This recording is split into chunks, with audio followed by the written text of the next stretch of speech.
nos cuenta hoy su experiencia y la confrontación con la verdad de aquel que vino a buscarlo al otro extremo del mundo, Cristo.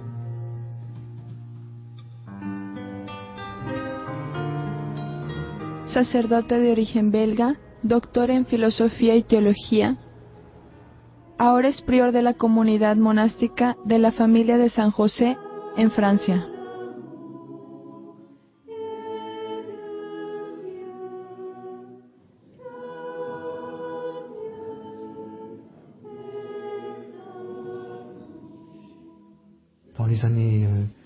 En el 68 tenía 20 años. Era la época de la exuberancia, de la gran revolución cultural. Yo era investigador de química nuclear y los medios científicos y de investigación se encontraban en plena efervescencia. En ese momento me dejé llevar por esa ola. Me orienté hacia las propuestas de Oriente que en este momento invadían el horizonte francés, y no solo el de Francia, sino el de la cultura occidental.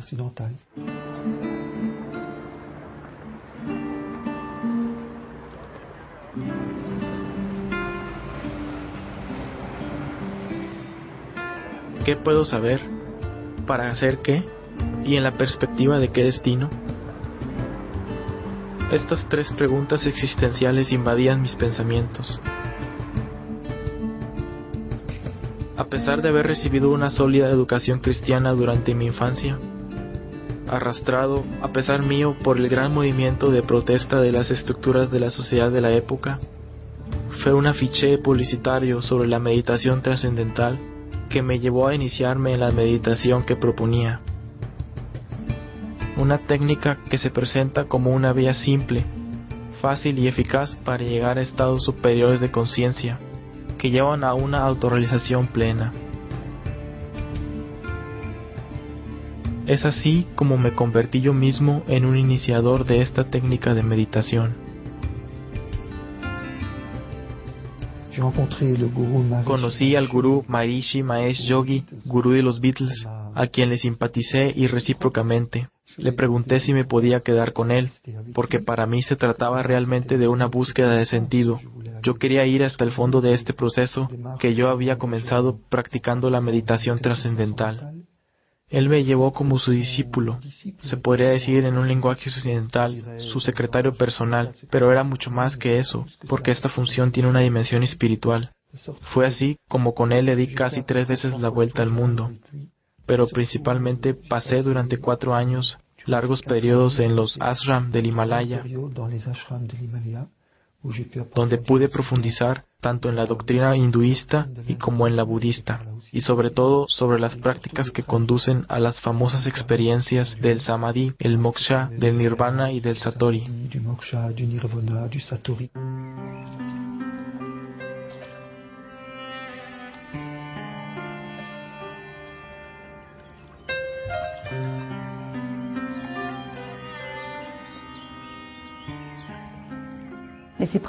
Pero estas experiencias son prácticas intensivas de yoga. Para usted, ¿cuál es la visión de estas místicas naturales, como el hinduismo o el budismo?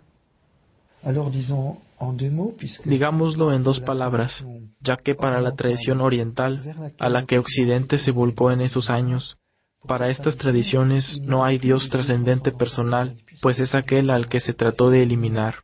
Por lo tanto, es un divino inmanente, una energía divina impersonal. Todo sería divino por naturaleza. Todo lo que existe sería de naturaleza divina. Si todo es divino, es una energía impersonal en la que tengo que sumergirme, en la que debo ahogar mi yo personal, para lograr esta experiencia de fusión con el gran todo. Es efectivamente una experiencia fascinante, y puesto que yo pude vivirla en varias ocasiones, ¿en qué es ella fascinante?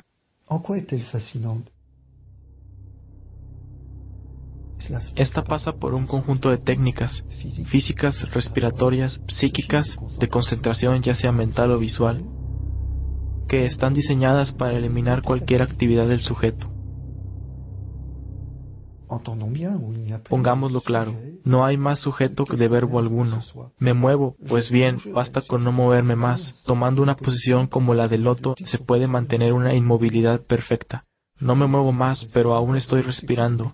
Pues bien, basta controlar la respiración hasta que ya no sea sino un velo. Prácticamente nada, por el pranayama.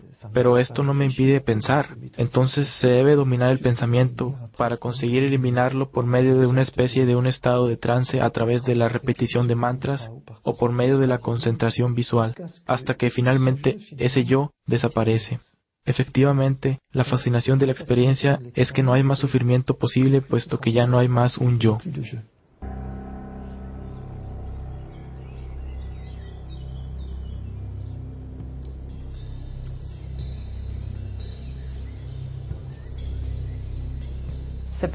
Puede ser muy tentador el no sufrir, pero ¿cómo estaba usted después de haber vivido estas experiencias?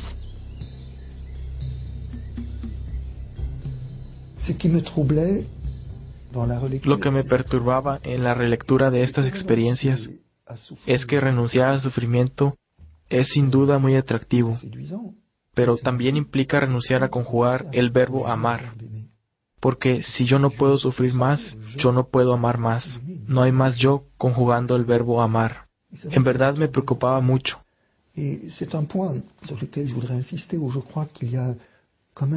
es un punto sobre el cual quiero insistir, porque creo que es traicionera la presentación que se hace de las tradiciones orientales en Occidente, donde casi hemos olvidado este radicalismo de la desaparición del yo que implica, y sí que implica, que el amor es una ilusión. Para Oriente, Buda dice que el amor es una ilusión que debe eliminarse tanto como el odio, puesto que el amor, como el odio, mantiene la ilusión de alteridad del otro. Si bien Occidente no va hasta este radicalismo, pretende que uno puede unirse a la experiencia de inmersión en la gran energía, en el gran todo, diciendo que esta energía se manifiesta como amor. Estoy envuelto en el amor, en el calor del amor.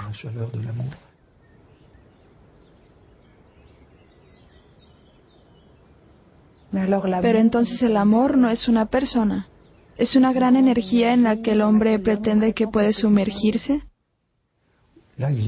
Allí hay evidentemente un problema, porque si yo experimento que soy amado, entonces yo soy amado por alguien, por una alteridad, siendo el amor la perfección de la relación entre dos personas que eligen libremente acogerse mutuamente. Y ahí nos encontramos con otro lenguaje, el lenguaje judeo-cristiano, donde un padre me ama con un amor infinito.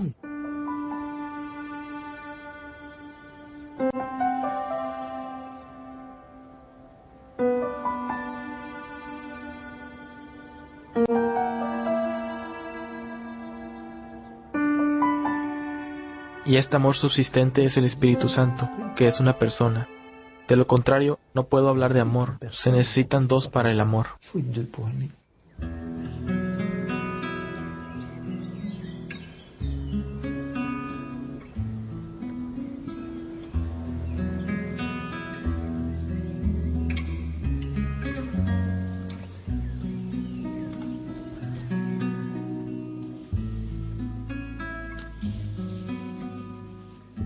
Pero luego de todo lo que hemos compartido, los cristianos que practican yoga para su bienestar, ¿pueden continuar? Yo diría que no hay yoga cristiano, sino que hay cristianos que hacen yoga. Solamente hay yoga y yoga. El yoga tal como lo practicábamos hacía parte de una gran liturgia. Mientras que aquí, muchos occidentales hacen yoga como ejercicios de relajación. Dicho esto, cuando le dije al gurú en un viaje a Alemania que los europeos estaban haciendo yoga para relajarse, él tuvo un ataque de risa. Luego pensó por un momento y dijo, pero esto no evitará que el yoga haga su efecto. Lo cual es muy significativo. El efecto del yoga está en contra de la actitud cristiana, que es el de la acogida del otro, dejarse descubrir por el otro y dejarse personalizar por el encuentro con el otro.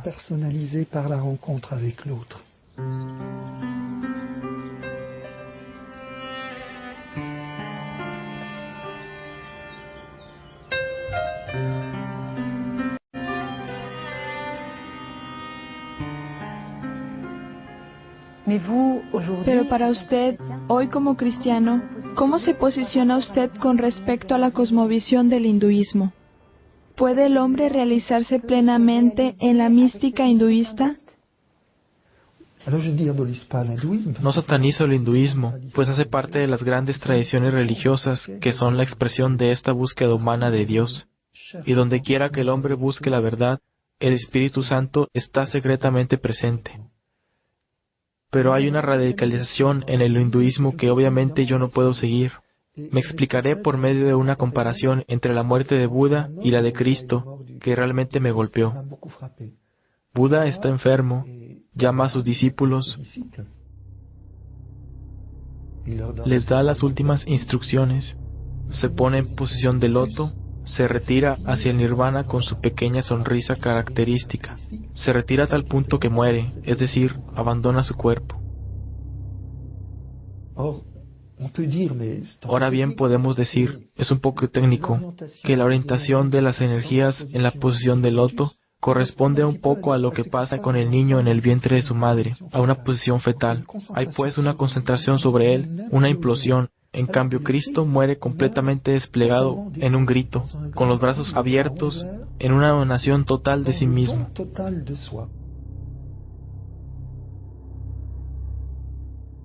Podría decir que por un lado se tiene un movimiento centrípeto de repliegue sobre sí mismo, y por el otro lado un movimiento centrífugo del amor que se entrega, y que con sus brazos abiertos, en donde todos están invitados a unirse a su corazón traspasado, el camino del Padre.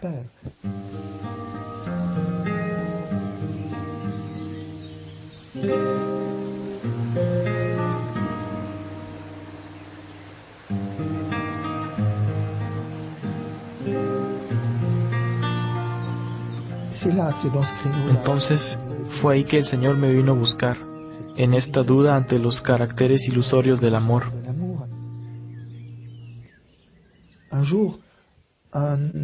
Y un día, un médico naturista fue a visitar al gurú porque nuestros cuerpos estaban bastante maltratados por el intenso ejercicio que realizábamos allí.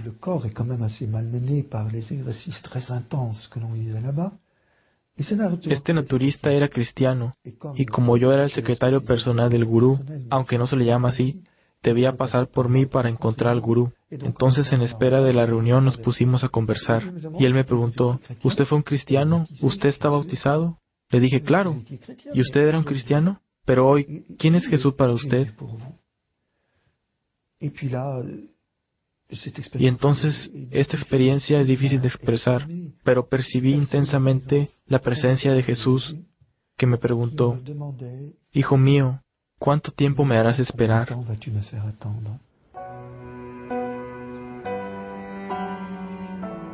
Me di cuenta que era amado incondicionalmente, que no había ninguna sombra de juicio en la mirada, en la presencia que estaba allí cerca de mí, que no era sino compasión y misericordia.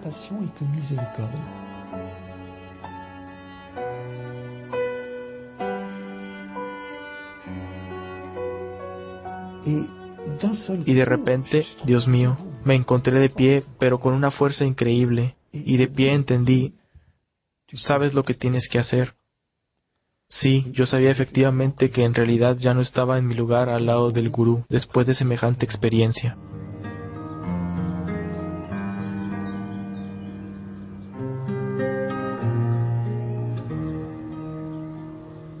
Así es como Jacques Verlaine, ayudado en la práctica por la providencia divina, abandona el ashram de India y al gurú Maharishi Mahesh Yogi. Toma un avión a Europa, a Bélgica, teniendo como único equipaje un maletín con algo de ropa y sus papeles.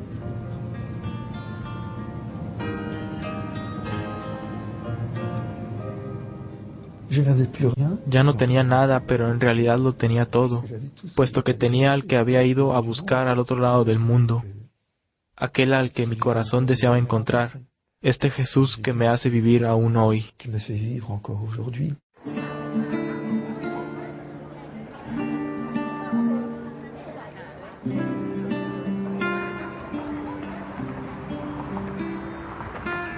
Pero mi regreso a Bruselas fue inmediatamente agitado. en búsqueda de un interlocutor que pudiera ayudarme a hacer balance de todo lo que había vivido, sin atreverme a dirigirme a representantes de la iglesia. Me puse a frecuentar personas que parecían más en condiciones de aclararme. Parecían al corriente de algunas concepciones transmitidas por el hinduismo, tomando como referencia a los evangelios. Puse mi confianza en este grupo que se decía cristiano.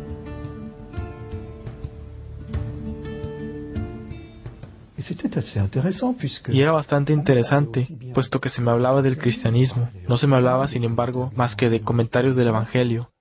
Y se me hablaba también de energía, lo que me recordaba a la India, de reencarnación. ¡Qué bien! No lo sabía, pero había entrado en una escuela esotérica, una escuela crística, pero para nada cristiana. Entonces comenzamos con estas doctrinas esotéricas, con bastante prudencia, con el fin de no mostrarme las incompatibilidades con el cristianismo. Luego dimos el giro al ocultismo. Se dijo a este joven convertido que el Señor le había dado dones extraordinarios y que debía, en nombre de la obediencia al Evangelio, ponerlos al servicio del próximo. Y me vi involucrado en prácticas ocultas, en el ámbito de lo que se llamaría hoy terapias energéticas, es decir, manipular las energías ocultas con el fin de obtener curaciones.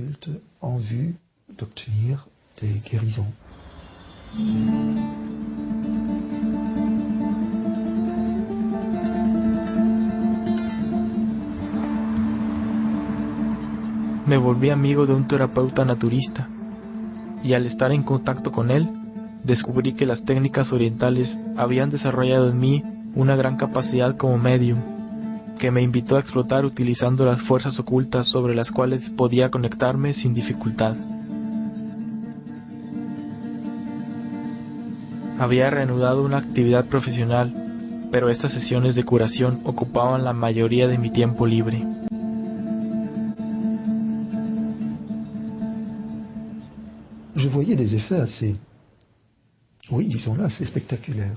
Veía efectos bastante espectaculares. Se procedía incluso a distancia con operaciones de desbloqueo de la cavidad nasal, sin tocar nada, solamente por trabajo oculto.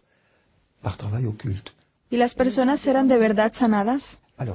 Si la gente es sanada por esta clase de prácticas, respuesta no. Hay un desplazamiento del síntoma, pero eso también lo supe mucho más tarde. ¿Cuántas veces se observa que una persona recibe una curación oculta y el síntoma desaparece, pero 15 días más tarde hay otro síntoma? ¿Pero cuál es el problema? Vuelvo a esta sesión y el síntoma desaparece de nuevo, y así sucesivamente. En vez de decirse con sentido común, mira qué curioso, si debo consultar a un médico cada 15 días, debe haber un problema y normalmente cambio de médico. Pero no, hay una alineación progresiva de la libertad, hay un vínculo que se instaura.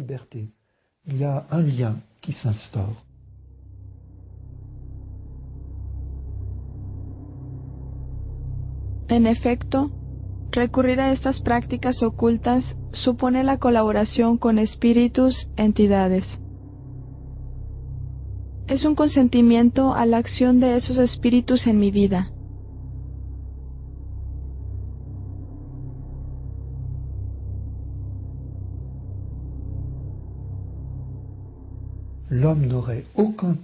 El hombre no tendría ningún poder sobre los planos ocultos sin la colaboración de las entidades que controlan el plano oculto sobre el cual trabaja. Digo entidades, de latín entitas, que quiere decir algo que existe. Entonces nosotros, en nuestras tradiciones, hablaremos de demonios. Son espíritus inteligentes que tienen la capacidad de pensar, de querer y de trabajar con el hombre, de llamarlo aunque no como nosotros hablamos aquí. Y así vemos que todas las tradiciones cristianas u otras nos ponen en guardia contra toda forma de alianza, de colaboración con estas famosas entidades. Y es allí donde justamente el trabajo en el ocultismo o la magia se vuelve peligroso, no a causa de las energías, sino debido a la colaboración. ¿Saben? Puedo remontarme a San Agustín sobre este análisis acerca del poder de apagar el fuego.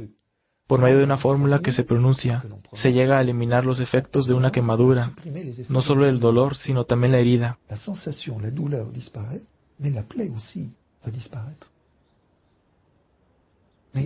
Pero, ¿cómo puede el hombre tener tal poder?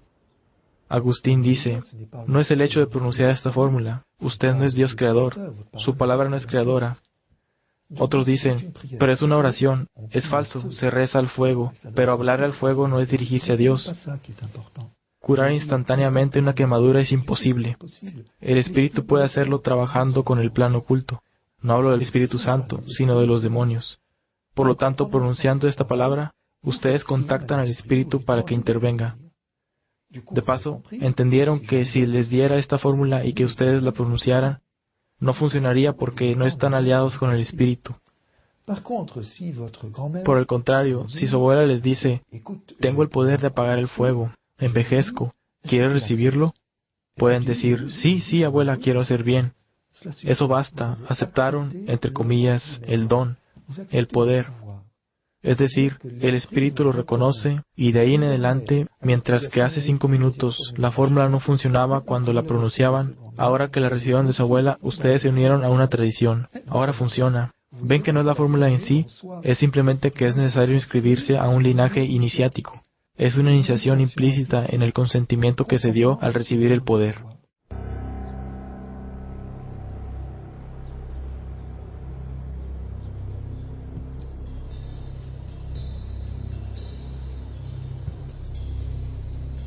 Así, hoy se desarrollan en nuestras sociedades una multiplicidad de iniciaciones implícitas a los poderes ocultos, a través de las drogas, del espiritismo, la videncia, los horóscopos, la magia, la brujería y tantos otros.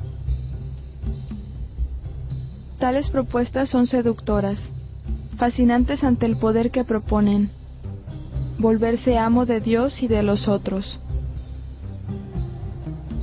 Pero la Biblia, la Iglesia, condenan todas estas prácticas ocultas que son contrarias al respeto a Dios y a la vocación del hombre.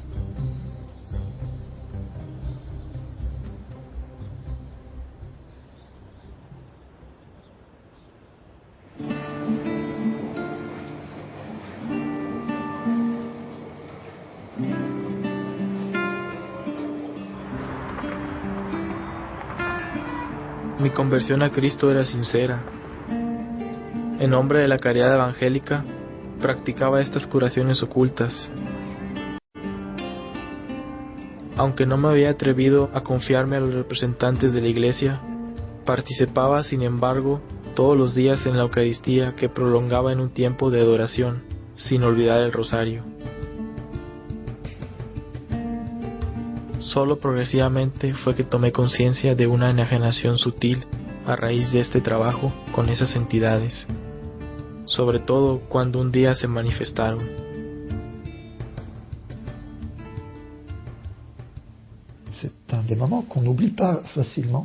Es uno de esos momentos que no se olvidan fácilmente. Trabajábamos a menudo en grupo en las manipulaciones que llamábamos colectividad magnética. Y en un profundo silencio oí a alguien llamarme y respondí, ¿sí? Pero nadie me llamaba. Eso se repitió varias veces y me dije, pero aquí hay un problema, no hay nadie exteriormente y no es la voz interior, claramente se reconoce la diferencia. Y yo estaba muy preocupado. Entonces se lo comenté a los dirigentes del grupo, que sonrieron y me dijeron, nada, para nada. No te lo hemos dicho, es evidente, tú no puedes ejercer tales poderes sin la ayuda de los espíritus. Son ángeles sanadores. Bueno, a un ignorante se le pueden decir muchas cosas, y se me refirió al libro de Tobías, el ángel que acompañó a Tobías. Quedé más o menos tranquilo.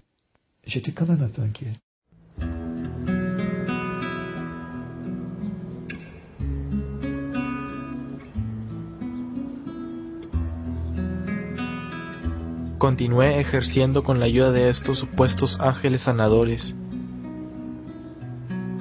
hasta el día en que me trasladé a París, en Francia. Y allí, como cada día, asistí a una Eucaristía al mediodía.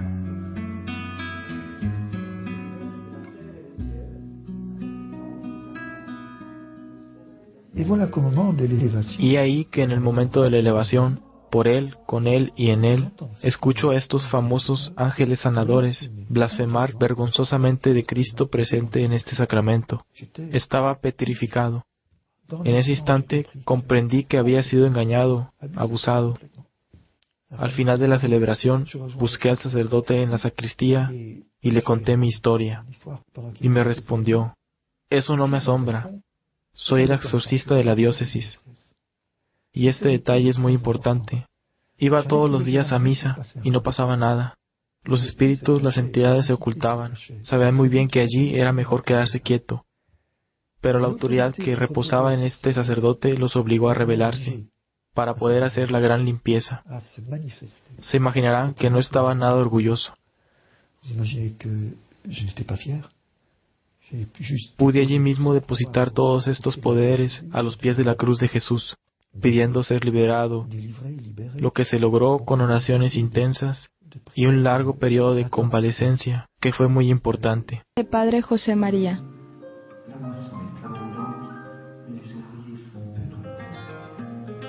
Después de 20 años de trabajo y de silencio sobre su historia, da testimonio hoy de la obra de Dios en su vida alrededor del mundo.